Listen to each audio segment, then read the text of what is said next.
Afternoon मजाમાં છો ને બધા? સરસ. આજે ગુજરાતી 2 એટલે કે આપણે વ્યાકરણ વિભાગ ભણીએ છીએ. તો આપણે અગાઉ જે શીખી ગયા છો એને તો યાદ જ છે કે આપણે વાક્યના જે પ્રકાર છે એ આપણે ભણતા હતા કે ભૂતકાળ છે, ભવિષ્યકાળ છે, યાદ છે ને આ બધી વસ્તુ? સરસ. તો આજે આપણે નવો વિષય આપણા 8મા ધોરણની અંદર તમારે સંધિ છે એના વિશે શીખવાનું છે. તો મિત્રો તમારે સંધિ, હવે વ્યાકરણ આપણે ભણીએ છીએ તો મારું એવું માનવું છે કે જો તમે બધાય તમારું પૂરેપૂરું મન અહીંયા લગાવશો, આ શબ્દ નહીં પણ આ વસ્તુ એવી છે કે જેને શીખવા માટે તમારું તન અને મન બે એક જગ્યાએ સ્થિર હશે ને તો તમને આવડી જશે. તમારી બુક અને તમે જે વસ્તુની અંદર તમારું લખાણ લખો છો એ બે કાઢી અને તમે તૈયાર થઈ જાઓ. તો આપણે જોઈએ સંધિ. તમારા પાના નંબર છે 9 ઉપર. પહેલાં તો સંધિ. તો મિત્રો સંધિ છે એને એક રીતે જોઈએ તો આપણે એને વાંચવાનો વિષય નથી, આપણે એને સમજશું, એના નિયમને જાણશું અને શીખીશું તો આપણને તરત છે એનો અંદાજ છે આવી જશે. પણ આપણે એક ધારું વાંચ્યા જ રાખીએ તો આ વસ્તુ છે શીખાશે ને. એના નિયમો છે એને પહેલાં તો શીખવા પડશે તો તમને તરત જ ખબર પડી જશે કે આ વસ્તુ આગળ કેવી રીતે થશે. જોઈએ આગળ કે પહેલાં તો હું તમને સામાન્ય એક અર્થ કહું છું જોડણીનું. તો કે પહેલાંનો શબ્દ અને પહેલાંનો અક્ષર, પહેલા શબ્દોના છેલ્લા અક્ષર, યાદ રાખજો, પહેલા શબ્દોના છેલ્લા અક્ષર અને બીજા શબ્દોનો પહેલો અક્ષર, આ બે વચ્ચે જે ઉચ્ચારણ થાય છે, આ બે વચ્ચે જે ઉચ્ચારણ થાય છે અને જે પરિવર્તન થાય છે, જે પ્રક્રિયા થાય છે એને જ કહેવાય છે સંધિ. શું કહેવાય છે? સંધિ. તો આ સંધિ છે મેં તમને કીધું એમની વાંચવાનો વિષય છે નહીં, એને લખવાનો નથી પણ એને બોલવાનું છે.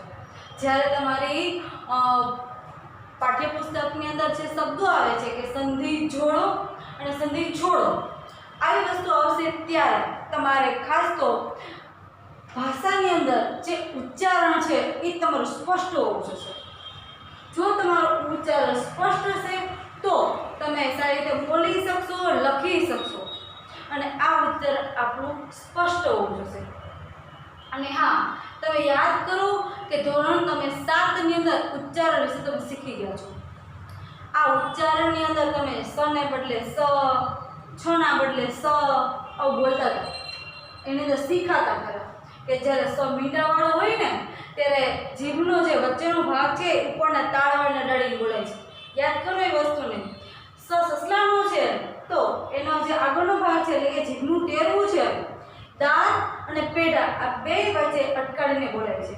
આ વસ્તુ તમને યાદ છે. અને ઘણી વખત શબ્દોના અર્થ પણ બદલાઈ જાય છે.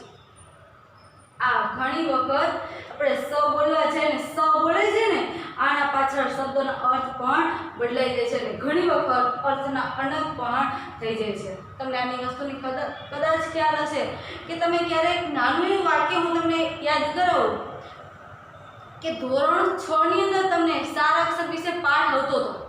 આ પાઠની અંદર એક એવું વાક્ય આવેલું હતું કે ઢોરને બરાબર ચારજો. આવ્યું હતું, ઢોરને બરાબર ચારજો અને ત્યાં એમ વચાણું હતું કે ઢોરને બરાબર મારજો. એટલે મિત્રો ખાસ તો આની અંદર હું તમને એવું કહેવા માગું છું કે આપણું ઉચ્ચારણ છે એ પહેલાં તો સ્પષ્ટ હોવું જોઈએ. જો આપણી ભાષા એક સારી સ્પષ્ટ હશે અને આપણે ધીમેથી એનું ઉચ્ચારણ છે સ્પષ્ટ રીતે કરતા હશું તો આપણે એવું બોલશું અને એવું જ આપણે લખી શકશું ને આપણે. તો તમે તૈયાર છો?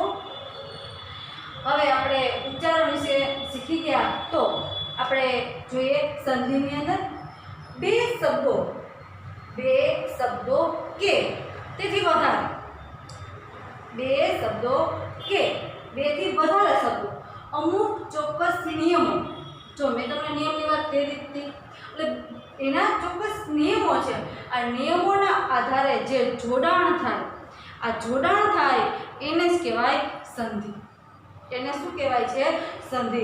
આપણે પહેલો શબ્દ લખેલો છે ઉદાહરણ દેવ પ્લસ આલે ત્યારે થાય દેવાલય.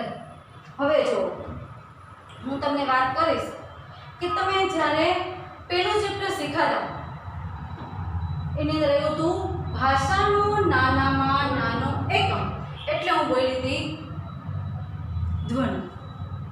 ભાષાનું નાનામાં નાનું એકમ એટલે હું બોલી હતી ધ્વનિ. યાદ કરો ધ્વનિ. આ પરંપરાથી જ આપણે સ્વર અને વ્યંજન. તમને ખબર છે કે જ્યારે સ્વર છે, જે ધ્વનિઓ છે કોઈ પણ બીજા ધ્વનિની સહાય વિના, એટલે કે કોઈનો ટેકો નથી લેવો પડતો, આ ધ્વનિની સહાય લીધા વિના આપણે બોલી શકીએ છીએ, એટલે કે આપણે ઉચ્ચારણ કરી શકીએ છીએ. આને આપણે સ્વર કીધું. યાદ છે ને? પછી સ્વરના બે પ્રકાર. જો આની અંદર આવે છે એટલે હું તમને શીખવું છું. આપણે વિજાતીય સ્વર અને સજાતીય સ્વર. યાદ કરો, આપણે સજાતીય સ્વર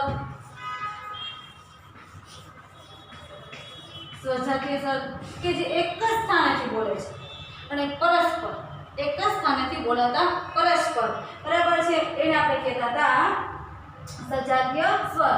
તો હું બોલી હતી અ, આ, ઉ,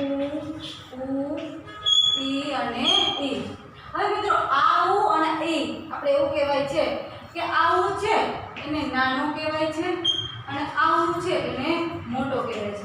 એટલે આપણે બોલવું હોય તો આપણે બોલી શકીએ છીએ. એવી રીતના જ આ ઈ છે, આ ઈ એને આપણે નાનું કહીશું અને આ છે એને આપણે મોટો ઈ કહીશું. હવે આપણે આના વિશે ઊંડાણથી ભણીએ. હવે આ છે સજાતીય સ્વર.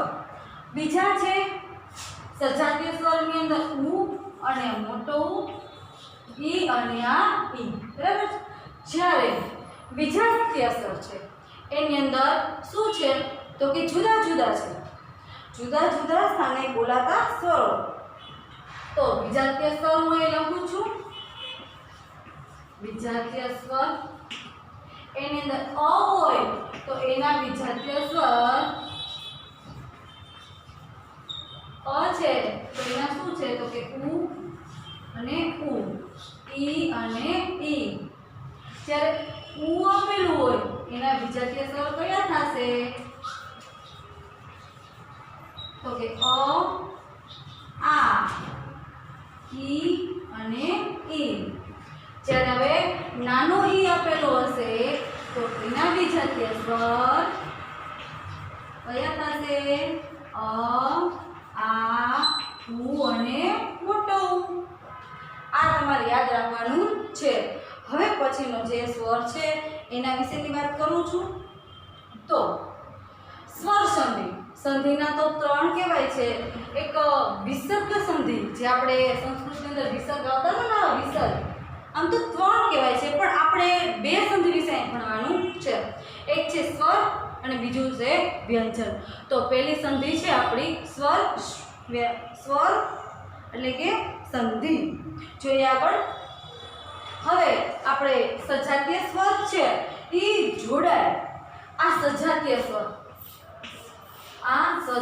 સ્વર જોડાય છે ત્યારે દીર્ઘ બને. શું બને છે? દીર્ઘ બને છે. હું લાઈન લખીશ તો તમને વધારે ખ્યાલ આવશે.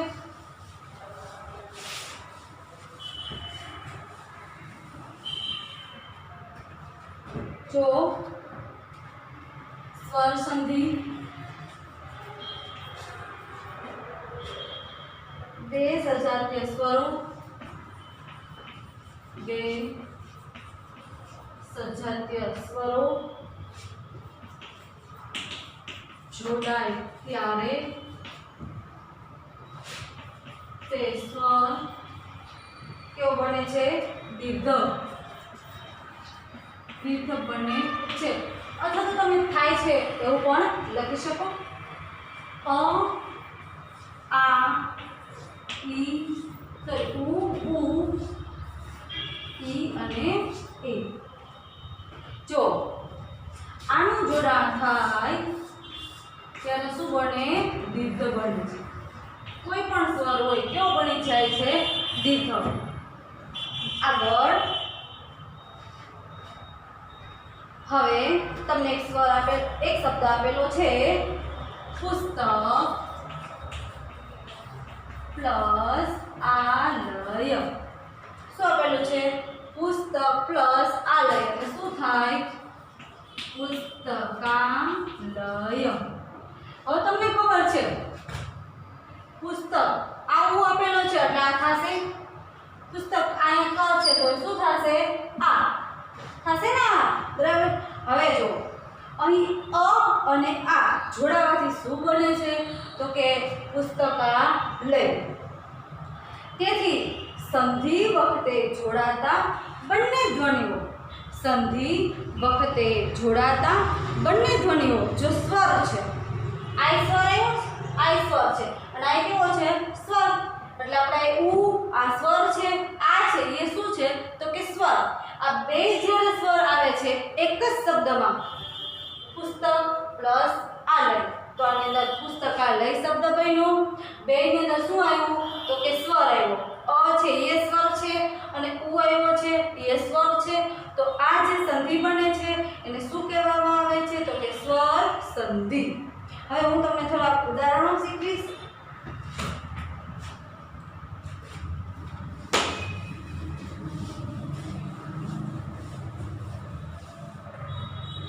જો તમને ખબર છે કે ક આ કોડો કરેલો છે એટલે ક મારો અધૂરો છે. ક પ્લસ અ લખીશ ત્યારે ક મારો આખો ક થશે એટલે કે ક મારો અહીં પૂર્ણ થાય છે ને પૂર્ણ. હવે ક પ્લસ આ લખીશ ત્યારે મારો કા લખાશે. આખું તમને લખી દો એટલે તમને ભૂલ ના થાય. પછી ક પ્લસ શું થશે? ઉ ને ત્યારે સ્વાય દીર્ઘાય શું આવશે? રસ્વાય. Very good. આ નાનો ઈ એટલે ક રસ્વાય. ક ખોડો પ્લસ મોટો ઈ એટલે ક દીર્ઘાય. આ યાદ રાખો મિત્રો. આ બધા સ્વરની અંદર આવે છે. જ્યારે તમને સ્વર સંધિ છૂટી પાડવાની હોય કે ભેગી કરવાની હોય, જો આ તમને ખબર હશે તો તમે શબ્દ છે એને તરત ઓળખી શકશો અને તરત તમે છૂટી પણ પાડી શકશો અને તરત તમે જોડવી હશે તો તમને જોડતા પણ તરત આવડી જશે. તમારા માટે આ કામ ત્યારે સહેલું બની જાય છે. હવે શું આવે છે? કખોડો પ્લસ ઉ એટલે શું થશે? રસડ. પછી શું આવશે? મોટો ઉ તો શું થશે? દીર્ઘાડ. એક કખોડો પ્લસ કે શું થાય છે? કે. તો હવે તો તમને આવડશે ને લખતા. આ તમારી બુકની અંદર જે સંધિનો પોઈન્ટ છે એની અંદર લખી નાખો, જેથી કરીને આગળ તમને સંધિ જોડવામાં અને જોડવામાં આ વસ્તુ શીખેલી હશે તો તમારી ભૂલ છે થશે નહીં. એટલા માટે આ વસ્તુ શીખેલી હોવી જરૂરી છે અને આના માટે પહેલાં ઉચ્ચારણ આપણું સ્પષ્ટ હોવું જોઈએ. જોવો છૂટા શબ્દો, સંધિ કરેલા શબ્દો અને સંધિના નિયમ જોઈએ આગળ.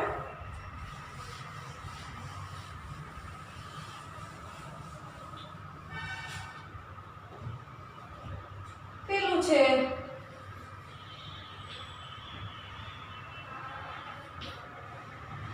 સૂર્ય પ્લસ અસ્ત. સૂર્ય પ્લસ અસ્ત. તો આનો જવાબ શું થાય છે? સૂર્યાસ્ત. શું થાય છે? સૂર્યાસ્ત. હવે એનો નિયમ જોવો તમે.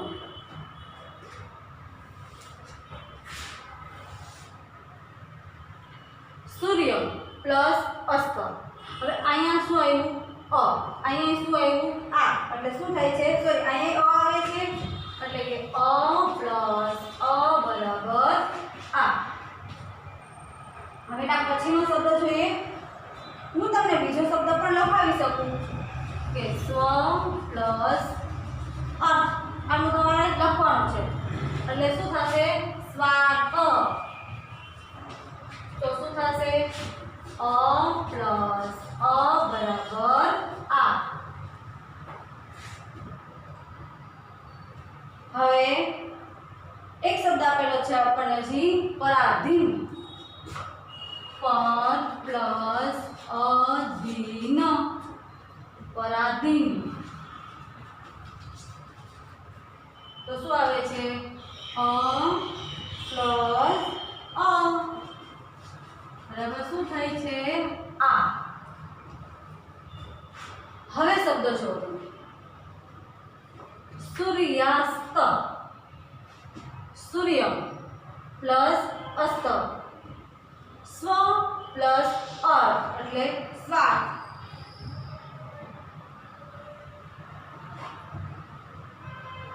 પર પ્લસ અધીન એટલે પરાધીન. હવે આ તો મેં ખાલી તમને નમૂના પૂરતું બનાવી દીધું છે. બધાની અંદર આ વસ્તુની તમારે માહિતી માટે હોય છે, લખવાની જરૂર હોતી નથી. તમારે માત્ર આ વસ્તુ કરવાની આવશે.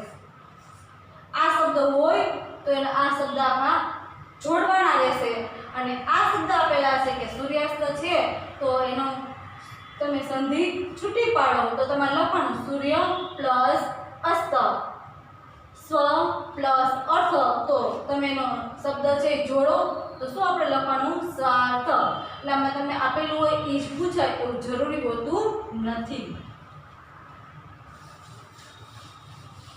હવે આપણે બીજા નિયમની અંદર જઈએ.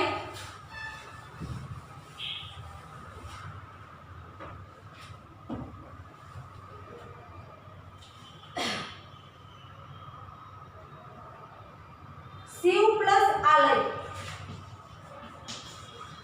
શિવ પ્લસ આલય. તો તમને તરત ખબર પડી જશે શું થશે? શિવાલય.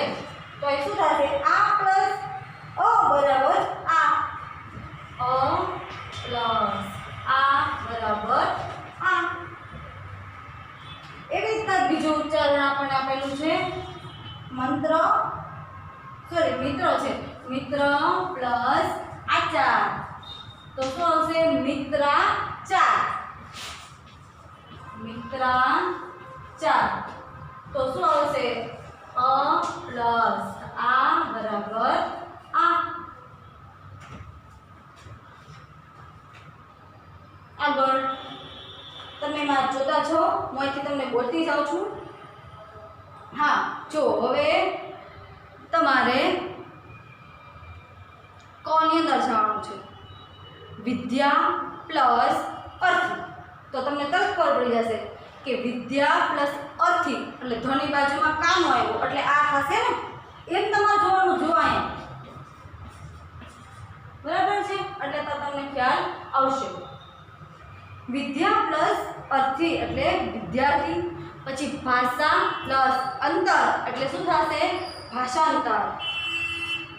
એટલે એની અંદર આ છે એ શું આવશે? પહેલા આવશે આ પ્લસ અ બરાબર શું થશે? આ થશે. જ્યારે દીર્ઘ શબ્દ હશે, દીર્ઘ, ત્યારે આપણે યાદ રાખવાનું કઈ સંધિ હશે? સ્વર સંધિ. આ ભૂલાય નહીં. હવે જેવી રીતના ચોથા નંબર ઉપર જોવાનું છે એમાં પેલો આપણને આવેલું છે રેખા પ્લસ આકૃતિ. એટલે આપણે કહીએ તરત કે રેખાકૃતિ. રેખાકૃતિ એટલે આ પ્લસ આ બરાબર શું થશે? આ.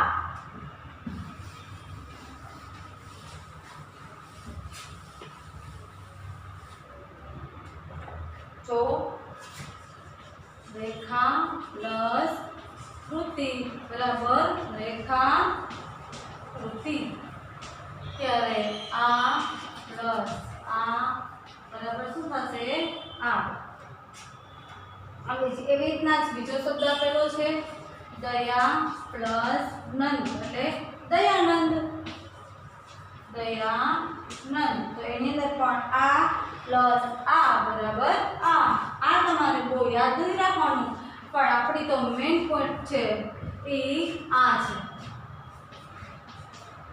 આ જો તમે તો આપણને ખબર પડી જવી જોઈએ કે આ સ્વર સંધિ છે. આ તો તમારી માહિતી માટે અહીંયા આપેલું છે બરાબર. હવે આપણે સ્વરની અંદર નાનો ઈ અને મોટો ઈ વિશે જોઈએ આગળ.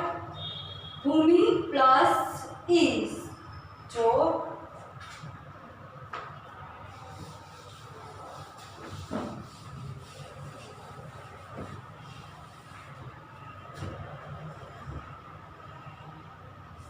ભૂમિ પ્લસ ઈશ એટલે શું આવશે ભૂમિશ ભૂમિશ તો અહીં બે કયા સ્વર આવે છે એક આવે છે નાનો પ્લસ મોટો ઈ બરાબર શું થશે મોટો ઈ હવે બીજો શબ્દ આપણને કયો આપેલો છે કવિસ્વર કવિ પ્લસ ઈશ્વર એટલે શું આવે છે અહીંયા વ છે દીર્ઘાયથી જાય કવિસ્વર જો હમણાં જ મેં તમને વાત કરી હતી અહીંયા કીધું હતું ને કે જ્યારે બે સ્વર આવે ત્યારે અ છે આ ઈ ઉ ત્યારે જે સ્વર છે કેવો બની જાય છે દીર્ઘ એટલે અહીંયા પણ શું આવશે ઈ પ્લસ ઈ બરાબર ઈ એના પછીનો આવે છે બ નંબરમાં આપણે જઈએ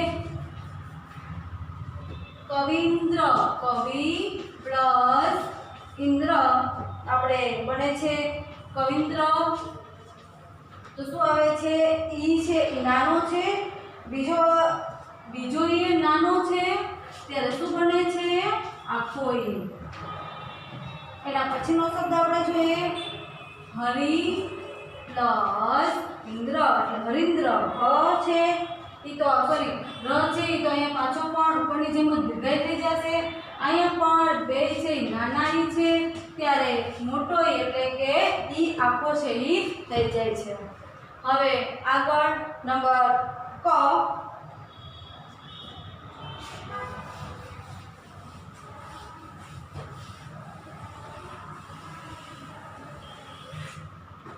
આગળ નંબર ક ની અંદર જુઓ તો દેવી પ્લસ ઈચ્છા એટલે શું થશે દેવી ઈચ્છા ને આમાં વ છે એ દીર્ઘાય થઈ જશે દેવી ઈચ્છા અહીંયા પણ ઈ પેલા મોટો છે અડધો નાનો છે અને પછી આખો ઈ બની જાય છે ત્યારબાદ એના પછીનો શબ્દ લક્ષ્મી પ્લસ ઈચ્છુક ત્યારે શું આવે છે લક્ષ્મીચ્છુક લક્ષ્મીચ્છુક આની અંદર પણ પહેલા આખો ઈ પછી નાનો ઈ અને ત્યારે શું બને દીર્ઘ ઈ એટલે કે આખો ઈ મોટો ઈ બની જાય છે હવે એના પછીનો શબ્દ છે ડ માં જવો રજની પ્લસ ઈશ રજની પ્લસ ઈશ તો રજની સ અહીંયા કયું થઈ જાય છે મોટો ઈ થઈ જશે જો તો છે ને મોટો ઈ પ્લસ પાછો મોટો ઈ ત્યારે પણ મોટો ઈ છે ઈ બને છે અહીંયા ઈ અને આ ઈ બરાબર રજની સ હવે અવની પ્લસ ઈશ્વર અવની પ્લસ ઈશ્વર તો શું બને છે અવનીશ્વર અવનીશ્વર અહીંયા જો દીર્ઘાય થઈ ગયો એટલે અહીં મોટો ઈ પ્લસ મોટો ઈ બરાબર દીર્ઘ મોટો ઈ હવે તમારી પાઠ્યપુસ્તક તમારી બુકની અંદર પાના નંબર 10 ઉપર જાઓ એની અંદર પણ એવી રીતના જ આગળ હવે ઉ નાનું અને મોટા ઉ વિશે જાય પણ પાછું તમને થોડું યાદ કરાવું તો કે સંધિના બે પ્રકાર સ્વર અને વ્યંજન એમાંથી આપણે અત્યારે જે સંધિ શીખીએ છીએ એ છે સ્વર સંધિ એની અંદર આપણે યાદ હોય તો અગાઉ મેં તમને કીધું હતું સ્વર અને વ્યંજન વિશે અ આ ઈ ઉ રૂ એ ઓ આ બધા સ્વર છે ક ખોડો હોય પ્લસ અ કરીએ ત્યારે ક છે પૂર્ણ બને છે બરાબર આ વસ્તુને તમારે વારંવાર રિપીટ કરવું પડશે યાદ કરવું પડશે ભૂલાઈ જાય એવું ના થાય આપણો ઉચ્ચારણ છે એ આપણો પહેલાં તો સ્પષ્ટ હોવો જોઈએ ધીમેથી બોલો શાંતિથી લખો અને પછી જેવું તમારું લખાણ હશે એવું તમે વાંચી શકશો એટલે પહેલી વસ્તુ તો આપણે ધીમેથી સ્પષ્ટ રીતે બોલવું જોશે આપણે સ્વર સંધિ વિશે શીખી ગયા હવે તમને એની અંદર ખબર પડી ગઈ કે જ્યારે અ આ ઈ ઉ અને ઉ આ જે 6 શબ્દ મેં તમને બોર્ડ ઉપર લખ્યા હતા બરાબર છે આ જે 6 શબ્દો છે એ હતા સજાતીય શબ્દો. કેવા શબ્દો હતા? સજાતીય સ્વરના શબ્દો. એ જ્યારે જોડાય છે ત્યારે જે સ્વર બને છે એ સ્વર કેવો બની જાય છે? તો કે દીર્ઘ બની જાય છે. બની જાય છે દીર્ઘ બની જાય છે. શું બની જાય છે? દીર્ઘ. આ નિયમ છે તમારે યાદ રાખવો પડશે. જુદા જુદા વર્ગના સ્વરો એટલે કે વિજાતીય સ્વરો ભેગા થાય ત્યારે ત્રીજો સ્વર બને છે. અને મેં તમને એ પણ શીખવાડ્યું હતું કે જ્યારે અ છે તો એના વિજાતીય સ્વર ક્યાં છે અને અ છે તો એના સજાતીય સ્વર ક્યાં છે. તો તમને યાદ કરો તો આપણે સજાતીય સ્વર છે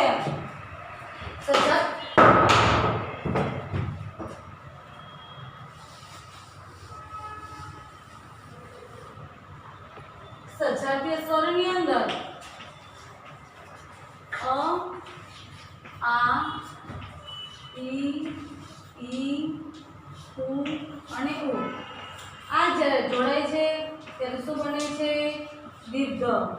જ્યારે વિજાતીય સ્વર હોય, વિજાતીય સ્વરના કોઈ અના કેટલા હતા? તો કે ઈ, ઉ અને ઉ. જ્યારે ઈ આપેલું હોય તો એના અ, આ, ઉ અને ઉ. આ વસ્તુ તમારે યાદ છે રાખવી પડશે. એના ઉપરથી જ આ તમને સંધિ છે એ આવડશે. હવે પછી આપણે આગળ તમે કોઈ જશો પાના નંબર 10 ઉપર જો ત્યાં આગળ ગુરુ પ્લસ ઉત્તમ. એના પછી ગુરુ પ્લસ ઉત્તમ એટલે શું બને છે? ગુરુત્તમ. અહીંયા ઉ આવશે નાનો અને પછી ઉ આવશે મોટો ઉ. ત્યારે પણ આખું બનશે ને. જોઈએ આપણે ગુરુ પ્લસ ઉત્તમ ત્યારે શું બને છે? ગુરુત્તમ. હવે એમાં શું આવશે? પેલો નાનો ઉ ત્યારે કયો બને છે? મોટો ઉ. બીજો શબ્દ આપેલો છે સુ પ્લસ ઉક્તિ એટલે શું બને? સુક્તિ. અહીંયા જો થઈ ગયું ને આખું એટલે ઉ પ્લસ ઉ બરાબર મોટો ઉ. આગળ બની અંદર જાય લઘુ પ્લસ ઉર્મી એટલે લઘુમી. એટલે આની અંદર પેલો કયો શબ્દ આવશે? ઉ નાનું પ્લસ મોટો ઉ ત્યારે પણ કેવો આવશે? મોટો ઉ બને છે. અહીંયા જો છે એમાં દીર્ઘવાળું થઈ જાય છે. સિંધુ પ્લસ ઉર્મી. ઉ આખો છે ઉર્મી ત્યારે શું બને છે? સિંધુમી. હવે એમાં કયો જ આવશે? તો કે પેલા નાનો ઉ પછી મોટો ઉ ત્યારે પણ શું બને છે? દીર્ઘ એટલે મોટો ઉ.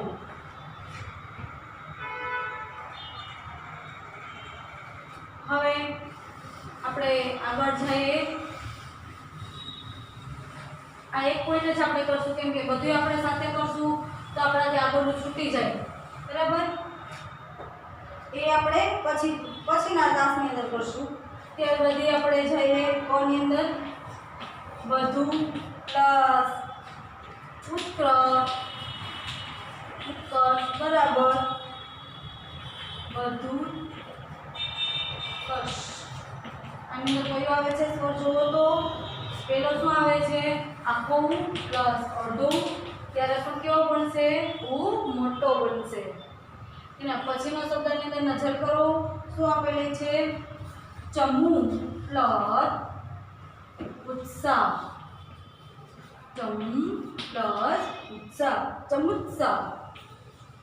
ચમુત્સાહ. તો અહીંયા પણ તમને ખબર પડી જ ગઈ હશે કે પેલા મોટો ઉ પ્લસ નાનો ઉ ત્યારે કયો બને છે? મોટો ઉ એટલે કે આખો ઉ બને. હવે એક બાકી છે આપણે જોઈ લઈ. હુ પ્લસ ઉર્જિત ત્યારે શું બને છે ઉર્જિત ઉર્જિત એટલે એમાં પણ પેલા આવશે મોટું પ્લસ મોટું ત્યારે તમને ખબર પડી ગઈ હશે કે એ આખું શું બને હજી એક શબ્દ બાકી છે તો એને જોઈ લઈએ વધુ પ્લસ ઉર્મી વધુ પ્લસ ઉર્મી તો શું આવે છે વધુમી વધુમી ત્યારે પેલા મોટું પ્લસ મોટું ત્યારે પણ મોટો બનશે આપણે ખાલી અ આ ઈ ઉ અને ઉ આપણે 6 વિશે જોયું છે એના પછીના ટાસ્કની અંદર અથી આપણે શરૂઆત એટલે કે એથી આપણે શરૂઆત કરશું પણ ત્યાં સુધી આગળનું આ છે એ ભૂલાવવું જોઈએ નહીં